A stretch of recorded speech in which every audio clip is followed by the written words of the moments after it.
বিসমিল্লাহির রহমানির রহিম। আসসালামু আলাইকুম প্রিয় ভিউয়ার্স, আশা করি মহান আল্লাহর রহমতে যে যেখানে আছেন ভালো আছেন, সুস্থ আছেন। সবার সুস্থতা কামনা করে আরও একটি বশীকরণ নিয়ে আসছি।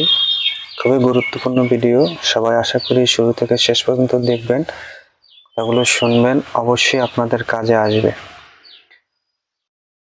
যারা নতুন তান্ত্রিক কাজ করতেছেন তাদেরও কাজে আসবে, যারা বশীকরণ কাজে অনেক টাকা পয়সা নষ্ট করছেন, কাজ হচ্ছে না, তাদেরও কাজে আসবে। দয়া করে ভিডিও শুরু থেকে শেষ পর্যন্ত শুনবেন, তারপরে অবশ্যই আপনাদের কাঙ্ক্ষিত ব্যক্তিকে আপনি হাজির করতে পারবেন নিঃসন্দেহে, তাতে কোনো সন্দেহ নেই ইনশাআল্লাহ।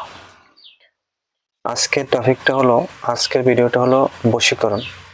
যে কোনো মেয়েকে বশীকরণ আপনি করতে পারবেন, অথবা এই একটা মন্ত্র দিয়ে 5টা ধরনের কাজ করতে পারবেন। এই মন্ত্র দিয়ে কাউকে বাড়ির থেকে চালান দিয়ে দিতে পারবেন, আবার কাউকে বাড়িতে টেনেও আনতে পারবেন একই নিয়মে। এই নিয়ম ভালো করে শুনবেন। ভিডিও নিয়ম না মেনে না শুনে যদি করেন তাহলে কিন্তু কিছুই করতে পারবেন না। অবশ্যই পূর্ব দিকে মুখ করে একটা আসন পাতবেন, ঘরে হোক, তবে যে কোনো কাজ লোকের অগোচরে করবেন, যেন কোনো লোকে বুঝতে পারে না যে আপনি একটা চালান কাজ করতেছেন বা কাউকে আনার জন্য আপনি কিছু করতেছেন। অবশ্যই আপনার গুরু দীক্ষা লাগবে। যদি গুরু আপনার না থাকে, ভোলানাথকে গুরু হিসাবে মেনে তার একমালা মন্ত্র জপ করে কাজ করবেন। আর যদি মুসলিম হয়ে থাকেন অবশ্যই 41 বার দুরূদ ইব্রাহিম পাঠ করবেন, তারপরে আপনি কাজ শুরু করবেন। আপনার মা বাবাকে গুরু মেনে কাজ শুরু করবেন। পূর্ব দিকে আসন পেতে বসে 5টা পান, 5টা সুপারি নেবেন এবং পানেতে আপনার অনামিকা আঙ্গুলের 5টা টিকা দিবেন। ধূপ জ্বালাবেন, ধূপকাঠি জ্বালাবেন এবং আগরবাতি অথবা ঘির প্রদীপ জ্বালাবেন। জবা ফুল দিবেন, আসন সাজাতে হবে। আসনে অবশ্যই ভোগ দিতে পারেন, কলা, বাতাসা, সন্দেশ এবং ভোগও দিতে পারেন। তারপরে এই মন্ত্র আপনি জপ করবেন। তবে মন্ত্রের জপের ভিতরে যেখানে হাজির হাজির শব্দ আছে, অথবা আপনার ওই মেয়েকে আনতে চান, লাস্টে তার মেয়ের নাম, মেয়ের বাবার নাম উল্লেখ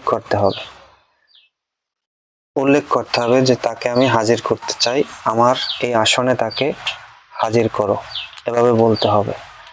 আর জয় কালী চণ্ডী করুন, যে ভাষাগুলো যে বলবেন আপনি, এই ভাষা সম্পূর্ণ মন্ত্রটা যেন শুদ্ধভাবে বলতে পারেন, শুদ্ধভাবে বলতে হবে। আপনি শুদ্ধভাবে বললেন না তাহলে কিন্তু হবে না। মন্ত্র খুব ছোট, শুদ্ধভাবে বলবেন, তাহলে ইনশাল্লাহ কাজ হয়ে যাবে। নিয়মটা বলে দিলাম, তারপর স্ক্রিনেও নিয়মটা দিয়ে দেব।